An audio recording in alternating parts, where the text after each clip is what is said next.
Welcome to this executive summary presentation on how to manage stakeholder expectations like a project management professional.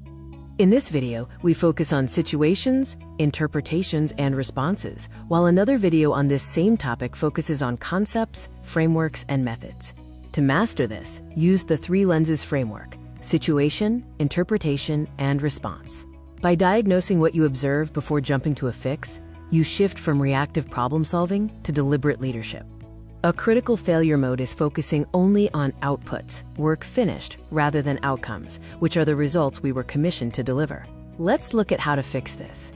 If deliverables are received but the problem remains, you are likely measuring effort instead of effect. Reconnect your monitoring framework to the benefits management plan to ensure you're solving the right issues. If satisfaction scores drop despite steady delivery, it's not just a communication issue. It's a signal that the value case has shifted and your scope prioritization needs recalibration. Conversely, beware of positive survey scores with no real improvement. Sometimes, stakeholders just quietly lower their expectations. Always validate against your predefined benefit criteria. This is a sample from the complete PMP multimedia learning solution at pmprep.de. Built for self-study and for training providers who need brand-neutral after-class support for their students. Next, let's discuss aligning competing expectations. When different customers disagree on success, ambiguity becomes a structural risk. You must surface, structure, and anchor those priorities. When definitions of success conflict, use the Moscow method. Facilitate a discussion to create a prioritized value hierarchy, so trade-offs are based on logic, not who argues the loudest. If customers contest your decisions, it's often because your logic wasn't transparent. Always make your prioritization reasoning visible, so stakeholders see decisions as consistent and fair. For undefined scope, don't force a rigid approach. Apply an adaptive engagement model to evolving areas while keeping fixed processes for stable work. One size does not fit all. Finally, make feedback loops consequential. Collect, validate, connect, and make visible. If your feedback process doesn't lead to real changes, customers will simply stop participating. If you gather feedback that never changes a decision, your responsiveness has become ceremonial. Ensure input leads to traceable changes in your plans. Timing is everything. If customer input arrives after decisions are locked, it has no effect. Tighten your cycles to capture learning before commitment hardens. Lastly, if surveys look fine but private signals suggest otherwise, use direct conversation formats. Trust those private signals. They are often the most reliable data you have. Moving to specific scenarios, let's examine what happens when simple acknowledgement of a complaint is mistaken for actual resolution.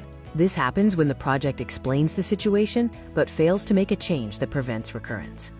Active management requires tracking where stakeholders sit, where the project needs them to be, and designing re-engagement when gaps emerge. Don't let engagement drift into habit. Consider the scenario where an engaged supporter becomes unreachable. Instead of just sending more standard updates, use an engagement assessment matrix to determine the driver of their withdrawal.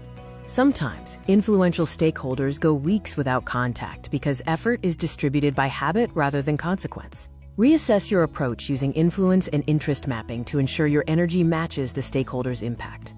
If a customer escalates around formal channels to a senior leader, it's a signal that your formal routes feel inadequate or untrustworthy.